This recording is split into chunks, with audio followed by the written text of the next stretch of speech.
Boa, deixa eu trazer uma outra pergunta agora, também de um ponto que vocês elencaram, né, no relatório sobre os bancos brasileiros, que é a questão do risco soberano e o risco fiscal, e como isso acaba contaminando os bancos também, porque eles seriam um conduit, um condutor do risco país, os bancos brasileiros.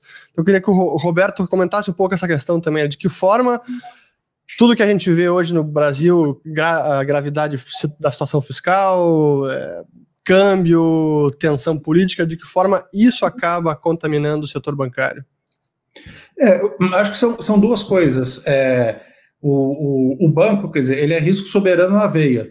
Tá? Então, vamos falar, quer dizer, primeiro fazer a associação do que está acontecendo lá fora. Tá? Então, a gente já falou um pouco, quer dizer, isso não é tanto o caso, aquilo que as pessoas chamam de guilt by association, quer dizer, o investidor global que está lá em Londres ou em Nova York, olhando o banco do mundo inteiro, ele vai achar, por algum motivo, que os bancos brasileiros estão sendo contaminados pelas mesmas mazelas que os bancos têm lá fora.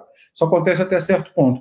Agora, outra questão é que os bancos, ao contrário dos outros setores domésticos, por exemplo, varejo, consumo, os grandes bancos privados, os três, têm uma negociação muito importante feita em ADR, tanto Itaú Unibanco, Bradesco, Santander.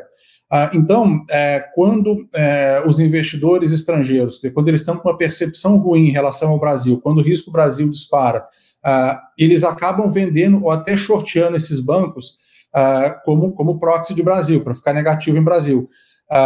Um exemplo que a gente tinha muito claro era até 2006, 2007, quando o Unibanco tinha muito mais liquidez no ADR do que na ação local. Então, ele acabava negociando com desconto e ele sofria mais em épocas de crise, mesmo se você ajustasse, quer dizer, por ele ser menos capitalizado do que o Bradesco e o Itaú, justamente por isso, por ter mais negociação em ADR. Então, tem essa questão do gringo, ele vê a percepção do Brasil piorando, ele vende os bancos porque são a proxy do risco país.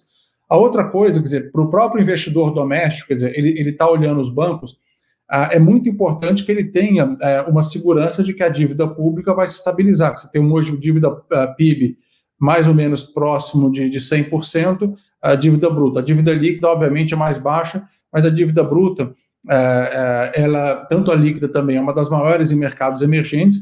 Eu acho que nos níveis atuais, quer dizer, quando a dívida PIB do mundo inteiro aumentou, é muito mais importante que ela esteja estabilizada, quer dizer, que exista alguma visibilidade de que essa trajetória está estável do que, quer dizer, o valor per se, dado que os juros são muito baixos hoje. Aí você me pergunta, não, mas o Brasil vai dar calote na dívida, vai deixar de pagar?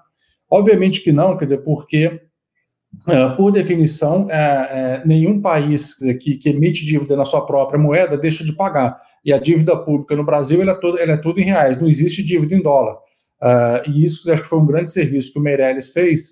O Brasil não só não tem mais dívida em dólar, mas também, quer dizer, ele tem reservas muito grandes. E aí, mas olha, como que a dívida pública em explosão poderia afetar os bancos? Olha, você tiver a dívida pública, assim, numa situação extrema, onde o governo não consegue equacionar a situação fiscal, falou, olha, isso aí pode dar inflação. Por quê? Porque a alternativa que um governo tem, se a questão fiscal não é resolvida, ele resolve a questão da dívida de duas coisas, ou ele monetiza, ou ele deixa de pagar. Quer dizer, como numa situação de um governo que se endivida na sua própria moeda, por definição, ele não vai deixar de pagar.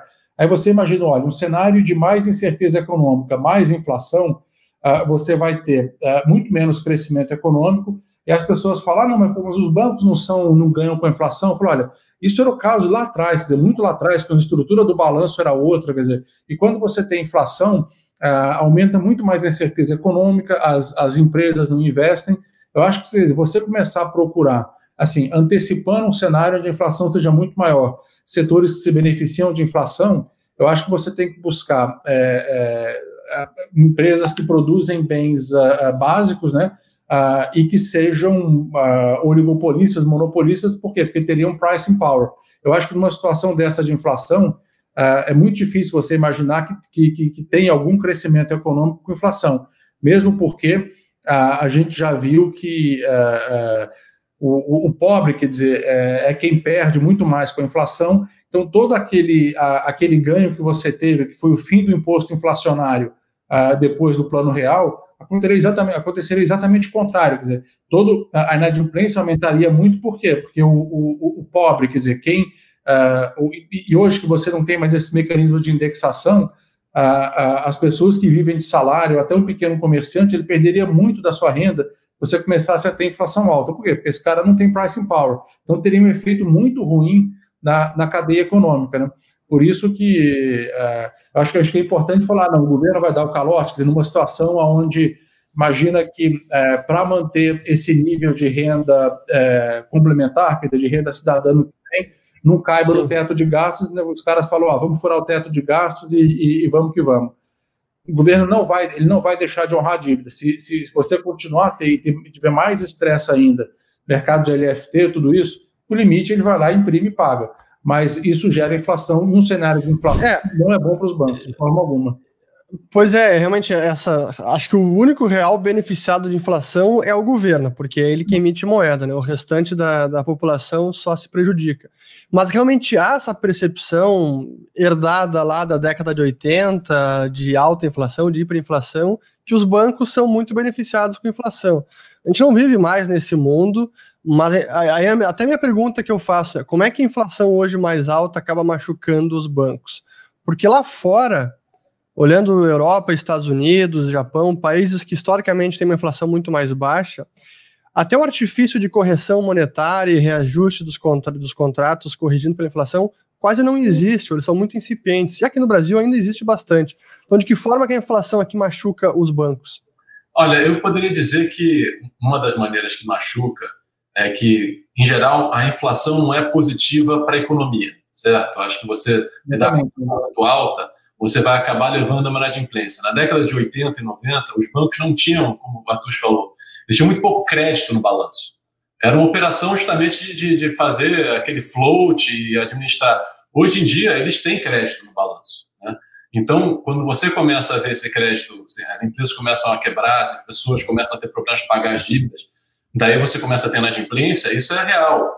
E pelo outro lado, você também afeta a receita, porque se você tem inflação e tem certeza sobre o futuro, você não necessariamente vai pegar um crédito para fazer um investimento, para pagar, para comprar uma televisão, para fazer, compor os gastos. Então, você afeta nas duas pontas. E isso aí acaba sendo negativo para os bancos de uma maneira operacional. Estruturalmente, como que os bancos poderiam se beneficiar? Você tem depósito que não rende nada, como se fosse depósito à vista, e você tem ativos que rendem alguma coisa, mesmo que seja só aplicar em título do governo, né? O depósito à vista no Brasil hoje cresceu muito, mas a tendência... mas ele ainda é um depósito que é muito onerado pelo compulsório e pelo direcionamento. Então, o ganho real que você tem ao investir aquele depósito é muito pequeno.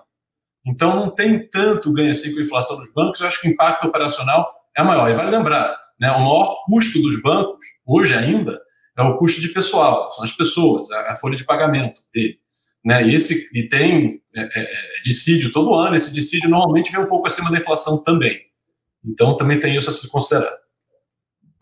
Boa, até para... Então, falando de crédito, isso que o Macedo falou é importantíssimo, né? A gente nem se dá conta, mas o Brasil, antes do Plano Real, praticamente não tinha um setor bancário tradicional que fornecia crédito, porque não tinha condição macroeconômica para ter isso, né? Isso passou a existir. Até 2003 não teve, de verdade. Até 2013, esse é o fato. O Plano Real permitiu que isso acontecesse, mas a confiança demora até acontecer, estabilizar a economia, sanear os bancos públicos, estaduais e federais. Exatamente. E só começamos a ter um crédito crescendo a partir de 2003, 2004, e mesmo hoje, comparando o Brasil com países desenvolvidos, crédito bancário sobre PIB é bem mais baixo do que países desenvolvidos. Então tem muito para crescer ainda.